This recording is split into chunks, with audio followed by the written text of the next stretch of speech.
بسم الله الرحمن الرحيم الحمد لله رب العالمين والصلاة والسلام على سيد المرسلين وعلى آله الطيبين الطاهرين أما بعد أعوذ بالله من الشيطان الرجيم بسم الله الرحمن الرحيم رب زدني علما صدق الله العظيم اسٹیج پر تشریف فرما حضرات علماء کرام حفاظ کرام خصوصاً علی اصلاح حفظ اکیڈمی کے بانی اور برادر محترم متحرک عالم دین حافظ و قاری مولانا عبد المقید القاسمی صاحب اور بھی ہمارے بہت ہی قریبی آدمی بیٹھے ہوئے ہیں راچی کے ہمارے ڈاکٹر صاحب عزیز طلبہ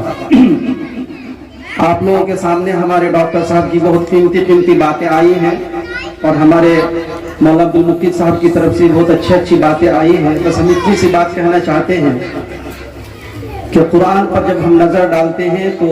انبیاء کرام کی ہمیں دعا نظر آتی ہے. مثلا حضرت زکریا علیہ السلام نے یہ دعا مانگی ہے کہ ہنالک دعا زکریا ربا قال رب هب لی من لدنک ذریۃ طیبہ کہ یا اللہ مجھے نیک اولاد عطا فرما. اسی طریقے سے حضرت ابراہیم علیہ السلام کی دعا نظر آتی ہے کہ رب هب لی من الصالحین ولا تخزنی یوم یبعثون. اسی طریقے سے حضرت نوح علیہ السلام کی دعا نظر آتی ہے رب اغفر لی ولوالدی وللمؤمنین والمؤمنات. اسی طرح حضرت موسیٰ علیہ السلام حضرت عیسیٰ علیہ السلام تقریباً حضرت سلیمان علیہ السلام کو رب هب لی ملکا لا ينبغی کہ اللہ مجھے ایسی سلطنت عطا فرما جو میرے بعد کسی کو نہ ملے.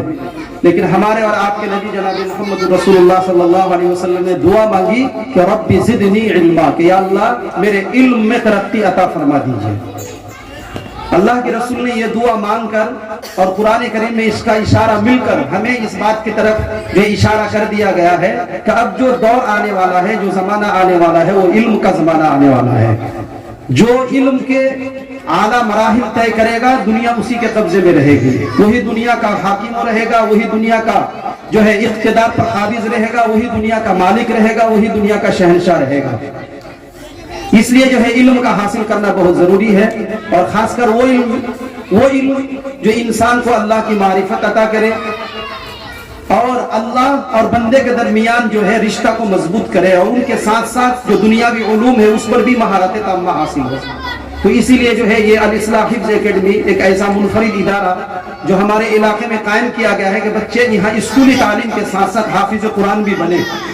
اور اس کی یہ شروعات ہے. اللہ تعالیٰ سے ہم دل سے دعا کرتے ہیں کہ اللہ تعالیٰ اس ادارے کو مزید ترقی عطا فرمائے. میرے دوستوں میرے نوجوانوں آج جو ہے ریپبلک ڈے ہے, یوم جمہوریہ ہے. جمہوریہ کا مطلب یہ الجمہور سے ہے, عربی لفظ ہے. اس کا مطلب یہ ہوتا ہے عواموں کی حکومت, عواموں کا اقتدار, یعنی وہ ایسی حکومت جو عوام خود چنے اور عوام کے فائدے کے لیے ہو. یوم جو ہے ملک جمہوریہ اس ملک کو کہا جاتا ہے جہاں پر جو ہے عوام کے فائدے کے لیے قانون بنے, نہ کہ عوام کو نقصان پہنچانے کے لیے بنے. آج جو ہے یوم جمہوریہ کا تقریباً 75واں یوم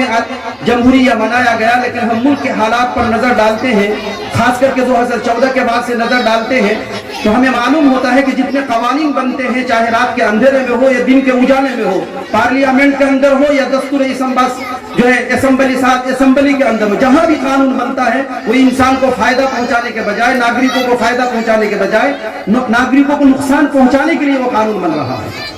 اور ایسے وقت میں جب ہندوستان کا سمویدھان جو 2 سال 11 مہینہ 18 دن کے اندر وہ قانون بن کر تیار ہوا اور جس میں جو ہے تقریباً 3 سال کا وقت لگا اور پھر جو ہے 26 نومبر 2049 کو یہ پیش کیا گیا اور 26 جنوری 1950 میں جو ہے اس قانون کو نافذ کیا گیا. اس کے لیے اتنی قربانی دی گئی, اتنی محنت دی گئی اور جو ہے جانوں کی قربانی دی گئی, مالوں کی قربانی دی گئی. بعض نوابوں نے اپنی حکومتوں کی قربانی دی, بعض جو ہے مراٹھوں نے اور بعض جو ہے راجاؤں اور مہاراجاؤں نے جو ہے اس ملک کے اندر جو ہے سیکولر ملک بنے, جمہوری ملک بنے. اس کے لیے اپنے جو ہے پشتوں سے اور پرکھوں سے اور آباء و اجداد سے جو